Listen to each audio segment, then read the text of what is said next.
بسم الله الرحمن الرحيم.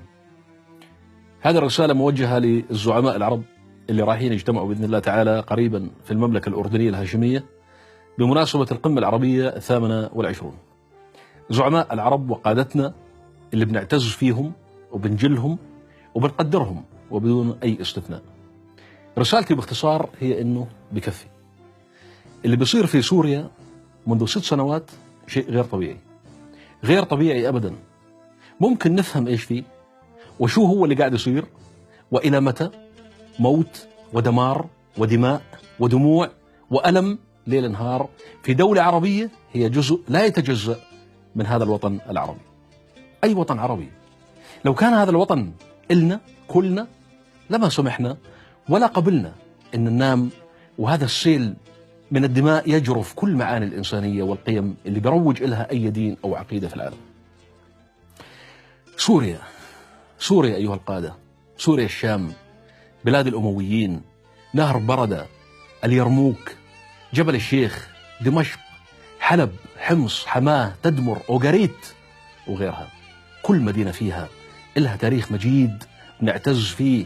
سوريا اللي في كل دولة من دولكم في بصمة لإنسان سوري في كافة المجالات، في الطب، في الهندسة، في الإنشاءات، في الزراعة، في التعليم، في القضاء، في الأمن، في كل شيء.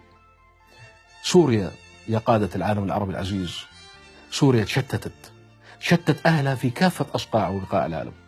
يا زعماء العروبة الأجلاء، أنتم بتعرفوا 100% أنه اللجوء السوري هو أكبر لجوء في التاريخ، مش في التاريخ الحديث بس.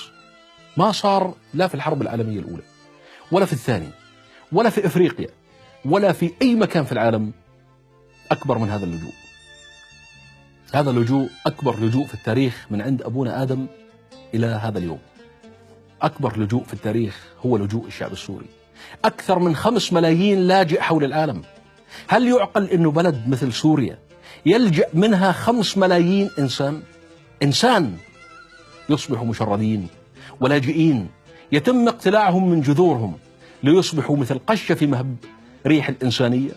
هذا بتم قبوله وهذا بتم رفضه، وهذا بترجى لم شمل أو مقابلة لزوجته وأولاده في سفارة، وهذا بتم ترحيله وهذا تسفيره. إلخ. أنتم عارفين أنه أصبح الوضع مأساوي بكل ما في كلمة مأساوي من معنى.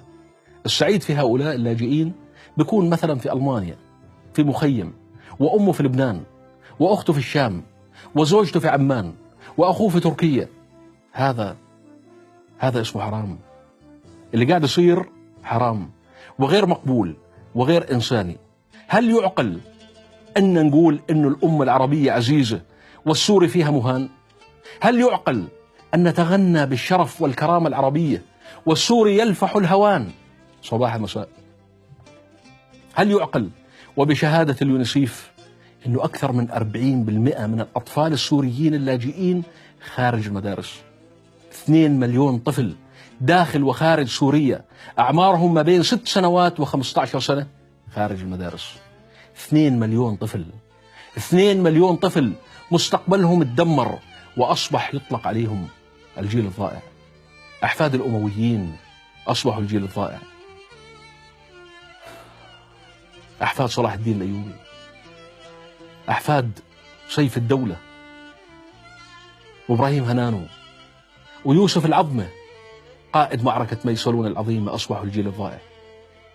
أيها القادة الكبار قدرا ومكانة، بينما أغلب أطفال العرب بيناموا في بيوت وينعموا بالدفء والأمان، أصبح الأطفال السوريين في المخيمات خارج سوريا يناموا ملتحفين السماء ومفترشين الأرض. بعد العز اللي كانوا فيه أصبحت طفولتهم في مرمى الذل والهوان. يا زعمائنا، أناشدكم بالله العلي العظيم اللي رفع السماء من غير عمدان، المعز والمذل، القاهر الذي يجير ولا يجار، ونيابة عن كل شريف في هذه الأمة، إنكم تبذلوا الجهد الصادق والخالص لوجه الله سبحانه وتعالى للخروج من هذه القمة بنتيجة تعيد لسوريا الأمن والأمان. سوريا ما بتستاهل وأهلها ما بيستاهلوا. سوريا هي حزام العروبة، والسوري هو عمود العروبة وحامي الديار والذمار. سوريا جزء مهم من هذا الوطن العربي، ولن يكون الوطن العربي وطنا حقيقيا بدون أن يعم الأمن والأمان سوريا. هذه أمانة حملني إياها الكثير من الشرفاء، وعلي أنا إيصالها. وبالمناسبة أنا لا أنتمي لأي حزب أو فكر أو جماعة أو اتجاه، أنا لا مع هذا ولا مع هذاك. أنا أنتمي لعروبتي وإسلامي فقط، أنتمي لقيم غرست في صدري منذ كنت طفل، قيم مفادها أنه العربي عربي مهما كان جواز سفره ومهما كانت جنسيته. الدم اللي بيجري في عروقي وعروقكم وعروق أي عربي هو دم واحد. أرجو أني أكون ما أزعجتكم، ولكني في جوار رب العالمين اللي استخرت قبل أن أخاطبكم، ولا أخاف فيه لومة لائم. أنا أطمع برحابة صدركم إن تقبلتم هذه الرسالة، فهي خالصة لوجه الله سبحانه وتعالى، والله من وراء القصد. والسلام عليكم ورحمة الله وبركاته.